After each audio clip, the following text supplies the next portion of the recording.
Kasama ang nag-iisang die-hard fan ni Chris Chuper, Nicole Hiala.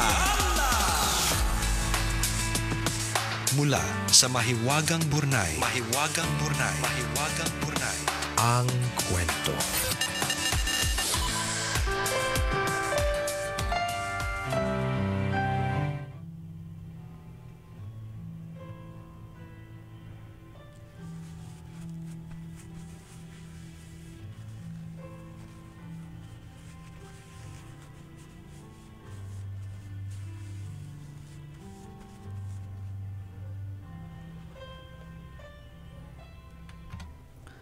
Dear Nicole and Chris,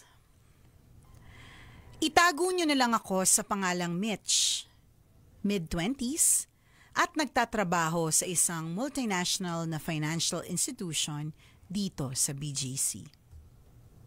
Alam niyo, natutuwa ako kasi mas maraming platforms na ang programa ninyo. Hindi ko na kailangang mag-abang pa sa time slot ninyo para lang mapakinggan kayo.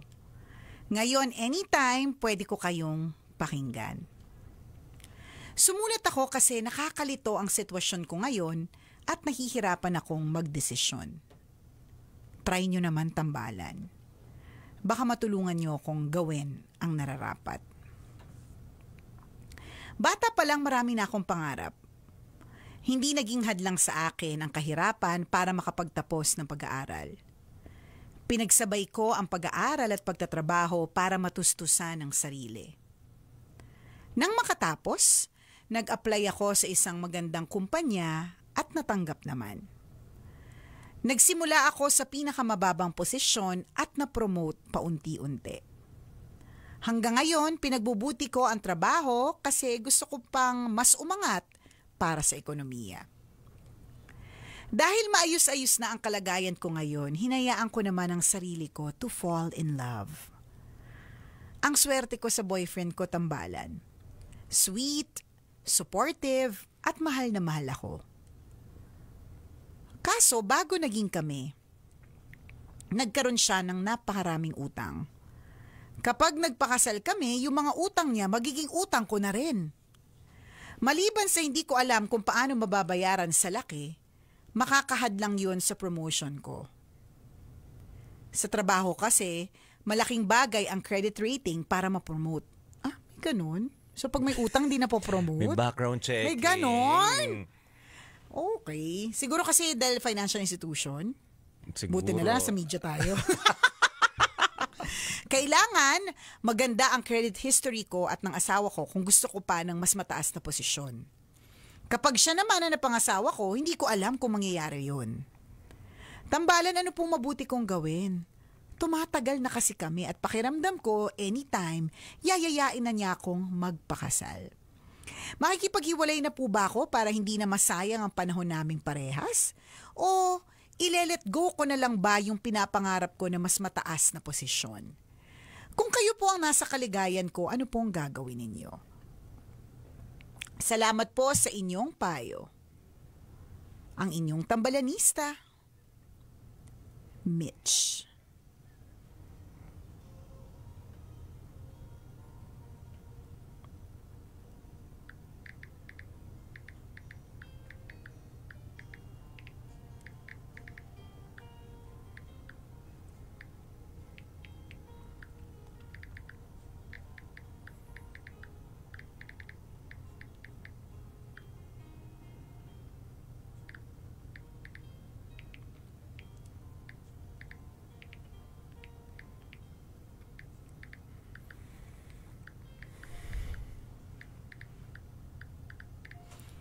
Hi sa'yo, Mitch! Kung ako ang tatanungin mo, lagi akong naniniwala na mas love life ako. Lagi akong ganun. Mas love life ako. Ang dami ko kasing kakilala na ang yaman nila tapos malungkot sila kasi wala silang love life. Diba? At saka ako kasi hindi talaga ako nag-give up on love eh. Kumbaga parang dati nung araw, nung nakipag-break tayo sa mga jowa natin, sinisigurado ko the next day may bago na ulit. Charot! Ganda-gandahan. Kasi masaya dun eh. Oo, Mas masaya yun. Hindi ako nag-give up sa pag-ibig eh, 'di ba? So kung ako pipiliin ko pag-ibig. Kaya lang syempre ang issue kasi parang feeling ko yung trabaho though hindi talaga din madaling maghanap pa. I mean, ang daling sabihin, ang hirap gawin. Na maghanap ka na lang ng ibang trabaho, mas madali yung love life. Ang dali lang namin sabihin talaga to. Parehas kasing mahirap eh. Mahirap makahanap ng love life sa panahon ngayon. Mahirap din makahanap ng magandang trabaho, which is yun naman din talaga ang meron sa iyo. Ang mas concern ko talaga yung mga pautang ni kuya. Yun na lang talaga, yun talaga yung medyo concern ko talaga. So ngayon parang medyo kulang yung mga detalye para sa akin na ako yung magbigay ng desisyon para sa iyo, 'di ba? Hindi nga namin madesisyonan yung sarili namin mga buhay eh. Ang gulo-gulo mga utang din kami. Correct eh. Diba? Hindi pa namin madesisyonan ng tama yun. Totoo, hindi pa namin Ikaw malaman. Alam mo naman, ang sahod po namin sumasahod lang kami pero hindi sumasayad sa kamay namin. Dumadaan lang yan diretso dun sa pambayad ng utang, di ba? Correct. Oo, kaya hindi ako makapagbigay ng eksaktong opinion or eksaktong desisyon para sa iyo kasi hindi ko alam kung alin yung mas matimbang para sa iyo eh. Parehas. Kanya-kanya yun eh. Oo, parehas naman for sure. Kaya ka nga nalilito eh, di ba? Pero meron yung kapag ka ito yung pinili mo, mas kampante ka. Sa palagi ko may ganun eh, di ba? At saka ang paniniwala ko lagi whenever I make decisions about something, kapag ang isang bagay ay magaan, yung parang halimbawa, magdesisyon akong mag-migrate sa ibang bansa. Kapag hindi, wag na lang yun kasi hindi ko naman naranasan. Pumili halimbawa ng school kung saan mag-aaral yung anak kong bunso. So meron talaga kaming tina-target na school. Pero every time na pumupunta kami doon, actually 3 times, palaging may aberya. Alam mo yung parang, basta medyo gusto namin doon kaya lang medyo mabigat. Yung parang may kulang sa requirement. Tapos nung bumalik kami, dinala naman yung requirement pero hindi kami nakapunta doon sa isang link na kailangan may reservation. May mga ganong kemerot. So, na-hassle kayo, ganon. Oo, ang daming hassle. So we took it as a sign. And always, ganun kami. Na pagka mabigat, yung ang daming aberya bago mangyari, baka hindi ito para sa amin. Tapos nung napunta kami doon sa isang school, na pagpasok ko pa lang, yung aura ng mga tao na nandun, napaka-light, ganyan. Tapos ang bilis ng lahat ng proseso, doon na kami. So, yan yung sinasabi kong parang medyo kulang yung detalye. At ikaw naman yung nakakaalam nun. Alin ba yung parang mabigat na mabigat?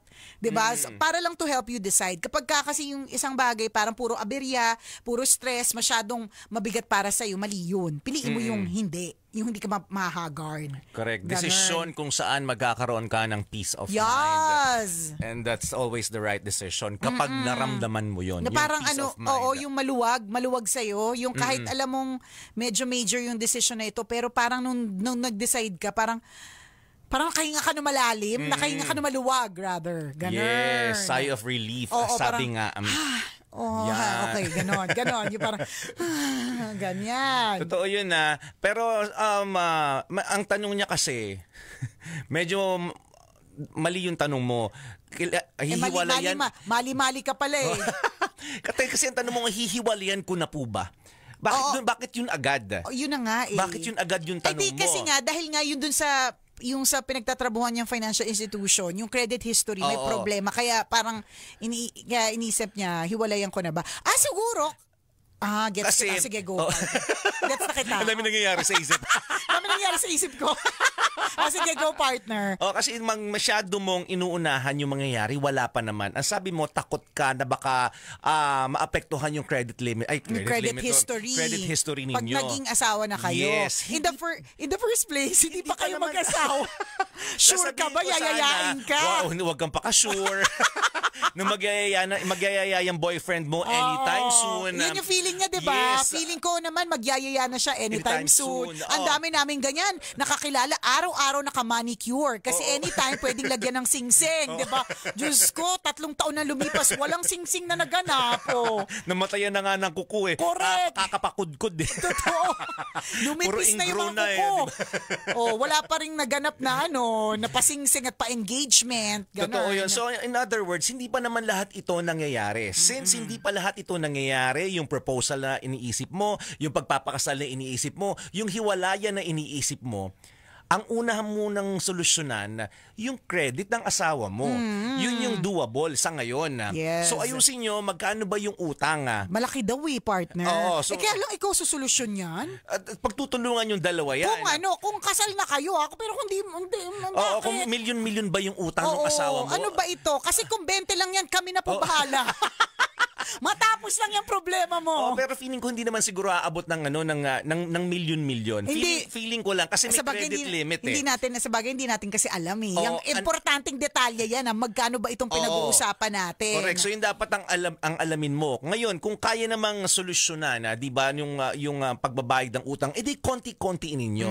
And that's the time you decide na pumayag sa engagement. Kung mag-propose siya, di wag mo munang tanggapin. Or mag-propose siya, hindi naman ibig sabihin papakasal na kayo agad. Yes. Pwede mo munang tanggihan. Gusto ko magbayad ka muna ng utang before accept your offer na magkaroon tayo ng engagement. Pwedeng ganung setup eh. 'Di ba? Hindi mo naman siya tatalikuran talaga. Walang betrayal na mangyayari din.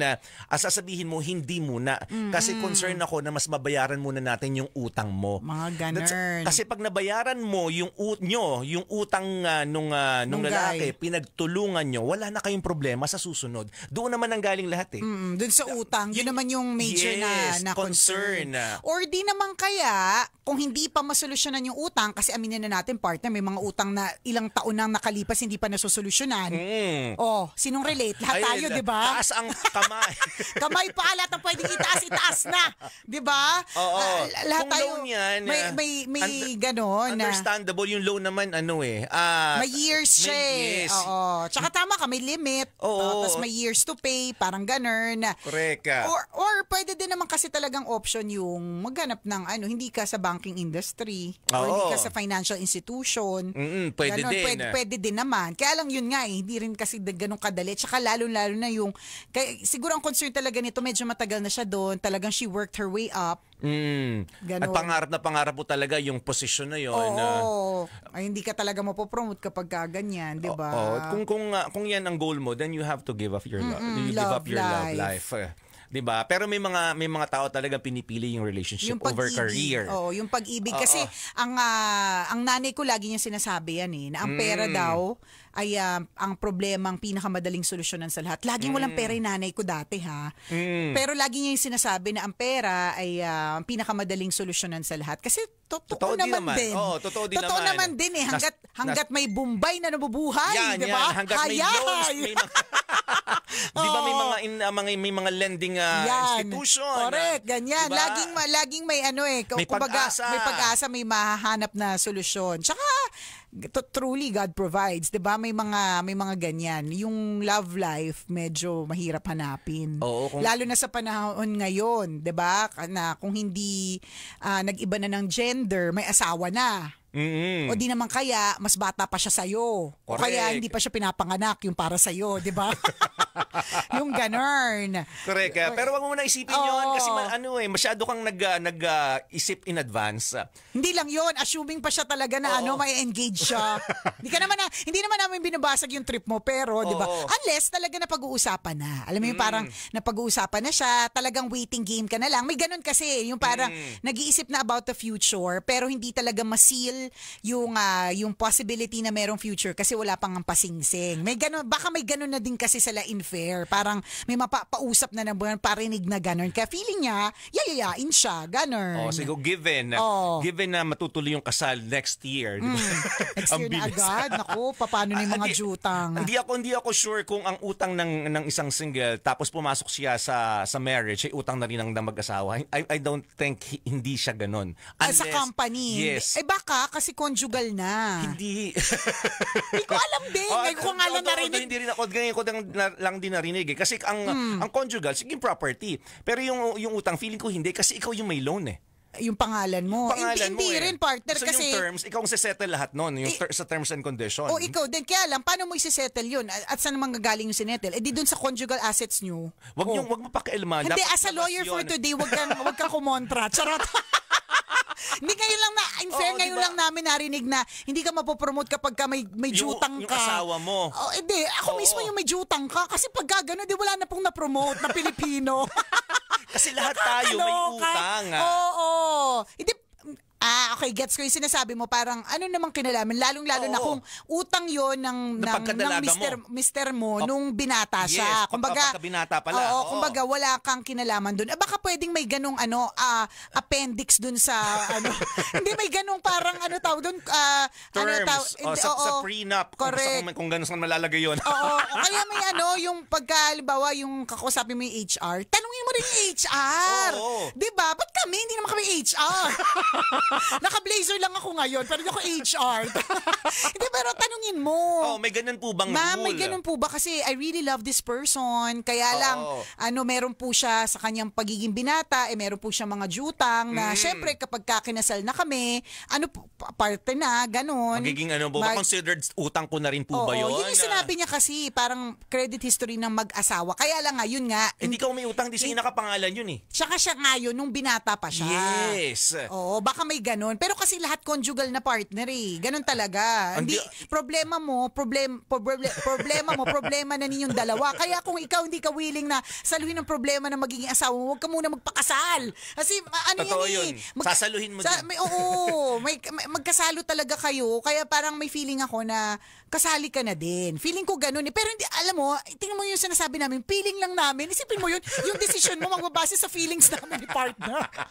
Kung medyo lasing kami today, di ba? Ng decision ng... mali yung decision na gagawin mo. Oo, kasi sa amin ka nagbase ka sa feelings ng tambalan. So alamin mo sa HR na inanat, pinagtatrabahuhan mo, at the same time, kung may kaibigan kang lawyer, magtanong ka. Di ba? Masasalba ka ba dun sa issue na kung may utang ang asawa mo, hindi ka madadamay doon o madadama yung credibility mo. Correct, bilang empleyado. So alam mo kung ikaw ay nag-aral ng mabuti, sabi mo nga, 'di ba, you worked your way up. So ibig sabihin no, nag-aaral ka ng maayos, 'di ba?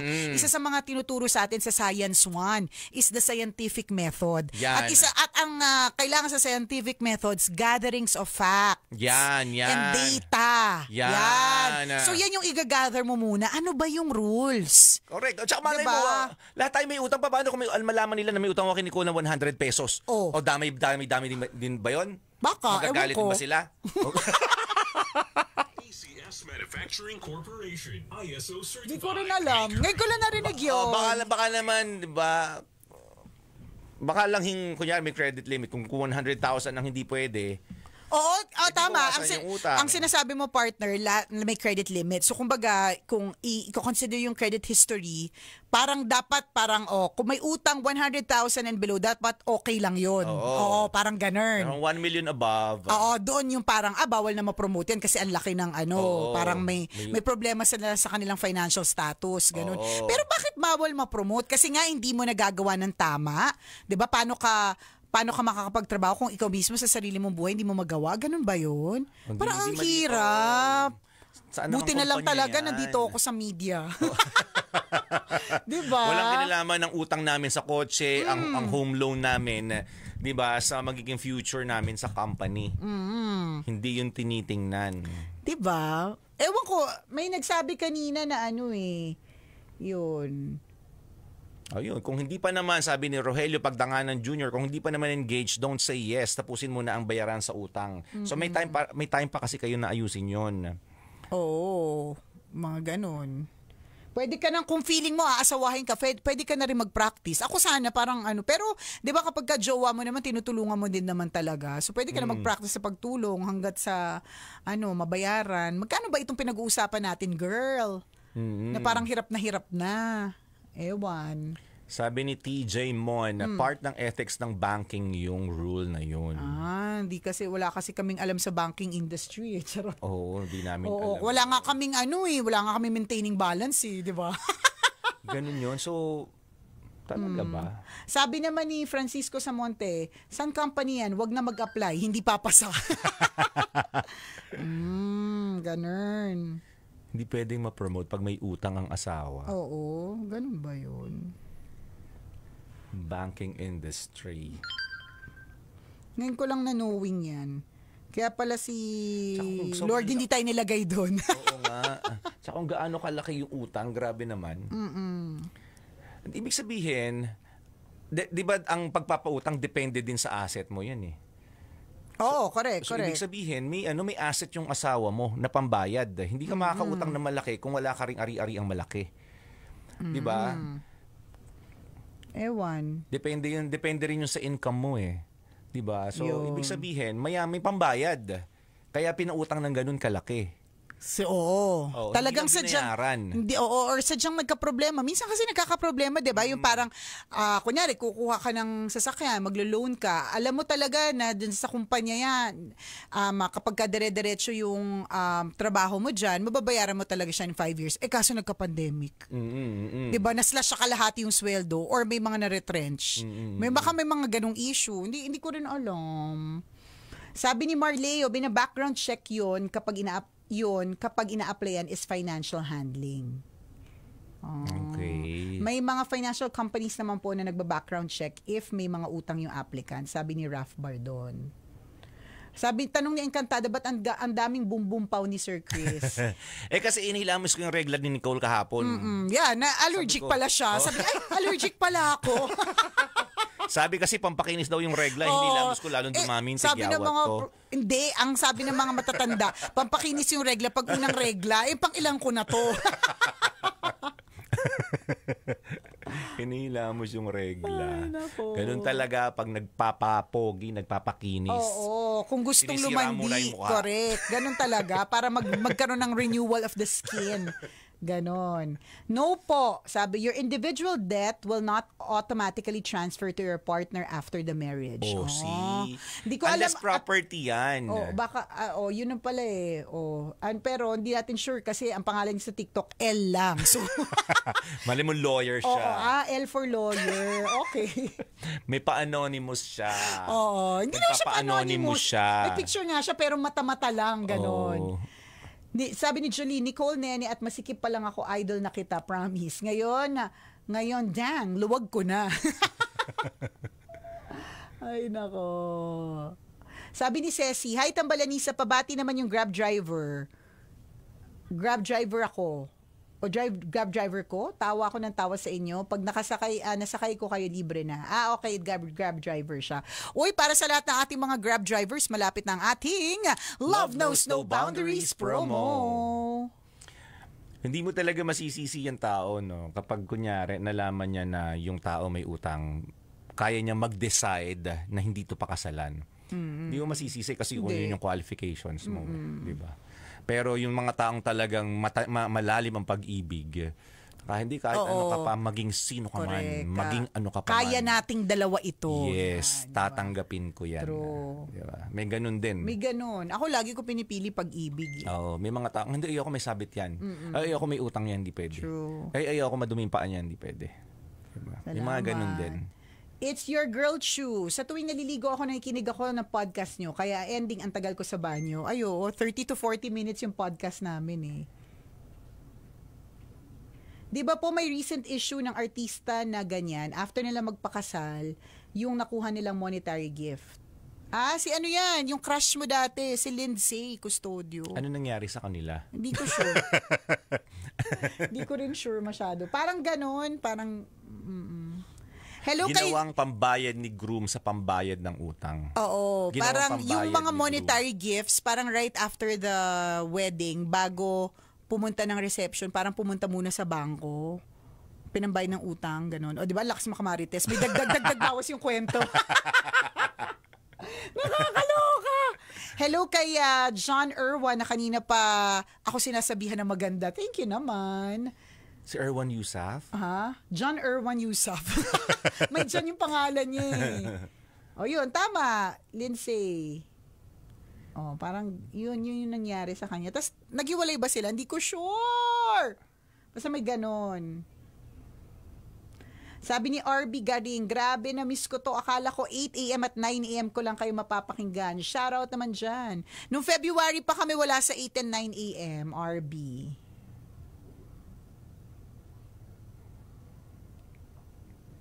Yan. Yun lang.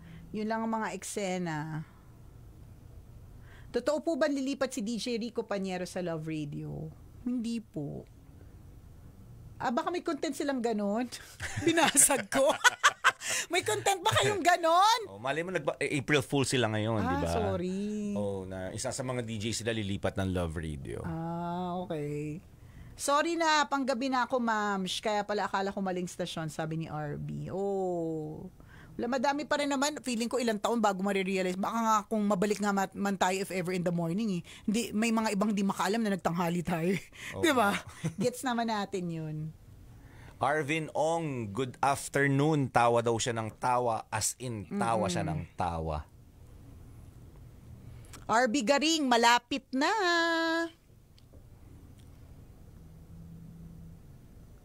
Yan. Si Leyumas Nad. Hello po, lagi daw siyang nakikinig sa atin. Yun. Na-experience na ba ng tambalan ng mannerisms ni Sophie? Ano yun? Sino si Sophie? Bakit para daw masama ang gising mo, partner? Puyat kasi ako. Tingnan mo, tinitigyawat ako sa kakapuyat na yan. Nakakaloka. Sabi ni BJ, sana po magkaroon kayo ng world tour para ma-meet ko kayo. I'm a fan for 14 years from Toronto, Canada. Grabe yung world tour.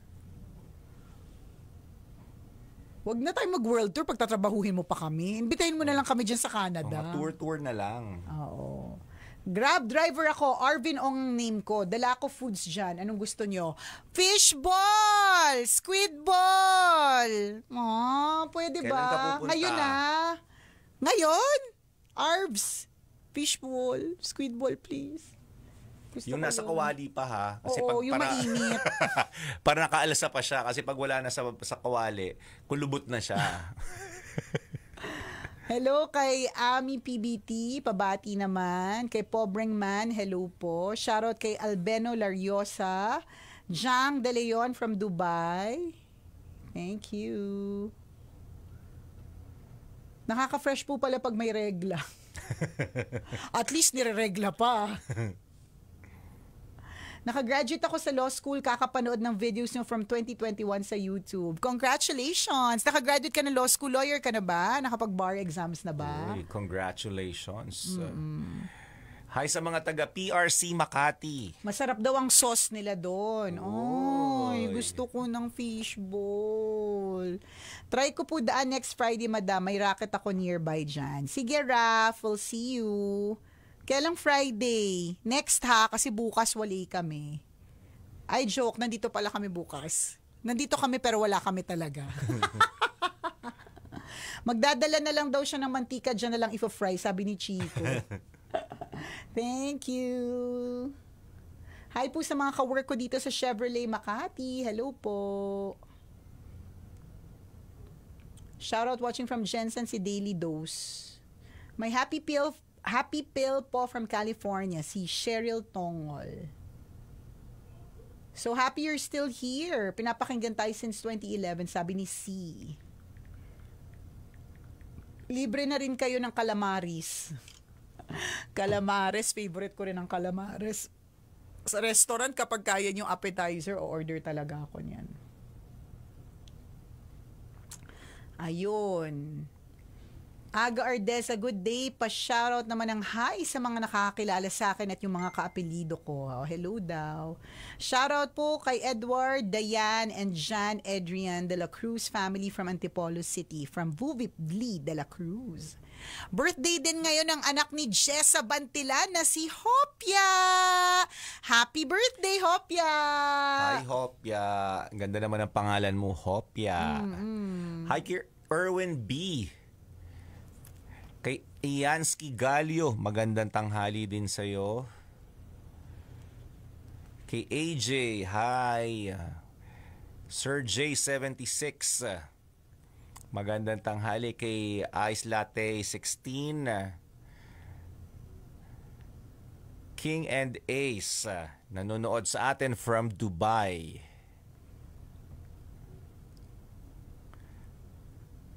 Kay Mrs. CJ, hello sa iyo, Mrs. CJ. Hello, hello. Kay Marcus from Switzerland, hello. Hello kay... sino ba yun?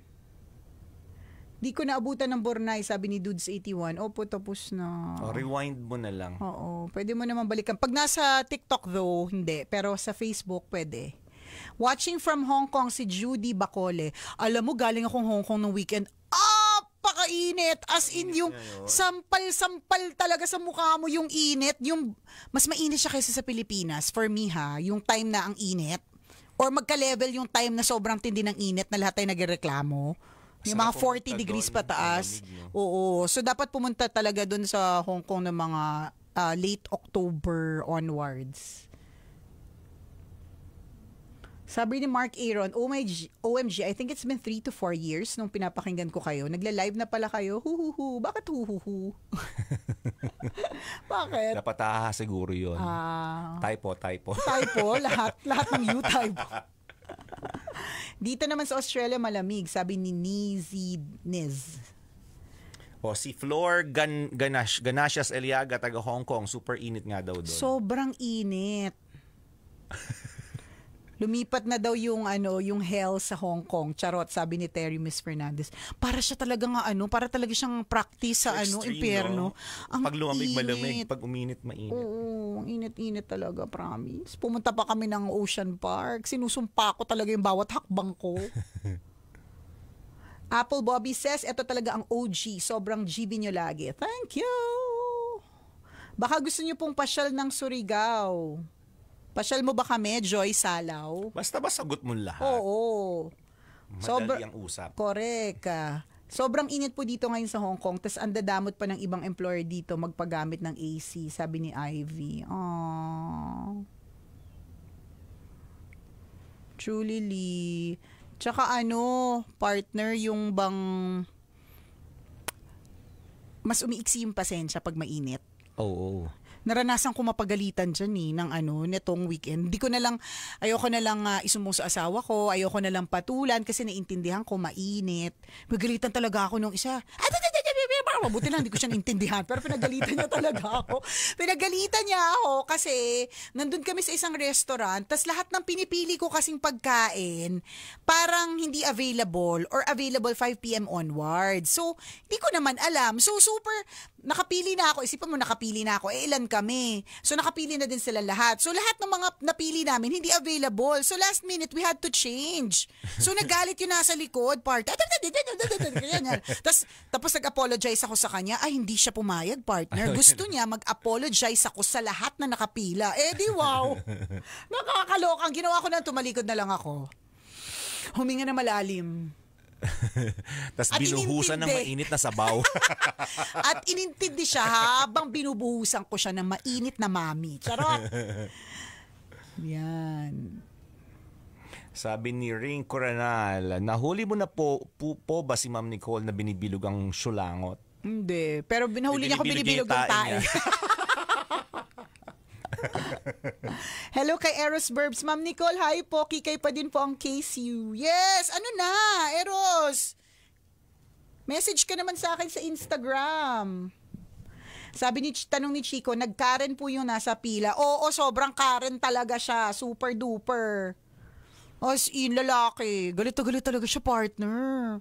Naku, sinasabi ko sa iyo kung lalaki, kung maiksi din yung pasensya mo, ganyan. Magagalit ka din sa kanya. Kaya lang, okay, huminga na lang ako malalim. Tapos, inintindi ko na lang na siguro nagmamadali siya, natatain na siya, o kaya ang init, ganon. Gutom na siya, baka unang meal niya yun for the day kasi naka-OMAD diet siya, mga ganon. Inintindi ko na talaga. Pero grabe, isipin mo, nakatalikod na ako sa kanya. Tumatalak-talak pa rin siya na ano daw, parang bago daw dapat. Pero in Chinese. Hindi, nag-English siya eh. Okay. Na parang medyo may nahahalong Chinese. Para syempre, mag-Chinese kasi siya part, hindi ko naman siya maiintindihan, di ba? Nakakaloka. So, siya, parang basta nagagalit siya kasi bakit daw ang tagal-tagal ko mag-order. Dapat daw, bago pa daw ako nandoon sa counter, alam ko na yung order ko. Alam ko naman talaga yung order ko. Malay ko bang hindi sila available lahat, di ba? Minsan may ganun Ako nangyari yan lagi sa alam mo yung mabuti kung pwedeng itanong muna bago ka pumila. Pwede kaya yun next time. Dito nangyari yan sa akin lagi sa isang drugstore. Pipila ako na sobrang haba. Tapos pagdating dun sa counter, counter, walay sila nun. Hindi ka kasi pwedeng sumingit para itanong kung available kasi syempre, hindi mo pa turn. So, ganun din yung nangyari sa akin. Aba, mali ko namang di available lahat ng mga in-order ko. Sabi ko sa'yo, partner, nakatalikod ako pero naririnig ko talaga yung talak niya. Buti na lang, bago siya, may dalawa pa sa likod ko. Kung hindi, alam mo yung kung hininga niya, gumaganong-ganon sa tenga ko, baka lumabas yung dragon ko. Ganun ha. Yung pinakita mo ikaw si Superman. Hindi, Super Dragon. Kahit wala namang ganon, magiging Super Dragon ako. Ganon. Tapos, in-explain sa akin ng mga taga-Hong Kong na nakasama ko na, ganyan lang talaga sila dito. Parang gano'n. Pati yung pagsasalita, parang kala mo laging galit. Pero sabi ko, hindi ko akala galit. Galit talaga siya, sabi ko. Nakakaloka. O yun, sabi ni Ivy, ganyan po talaga ugali ng tao dito sa Hong Kong. Not all. Basta konting bagay, galit agad sila. Kasi posible dahil sa init din ng panahon. Oo, ako ba, yun na lang sila magsalita. Oo, may ganyan. Batak. Oo. Kaloka. Komunista, mainit ang ulo. Parang lagi may kaaway. Oo. May pinaglalaban, gano'n. Tapos, sabi ni Terry. may nandun kami sa sneaker street, tas may binibili yung asawa ko. Gusto niya yung kulay black na shoes na yon kasi ayaw niya yung white. Nagalit sa kanya, parang gano'n. Bakit daw? Kasi ang gusto niyang i-fit is yung black kasi yung bibili niya. So hinihingi na asawa ko yung color black. Ayaw! Yun daw naka-display na kulay white, yun daw ang sukatin. Di syempre gets ko naman na parang gusto mo alamin yung sukat kung kakasya sa'yo. Pero syempre, gusto mo ring malaman kung babagay sa'yo yung itim at yun yung gusto mong itim. Ay, sabi ko sa'yo, galit na galit yung babae. Tapos alam mo yung ang dami na nangyari. Hindi pa siya makamove on. Ganun pa rin.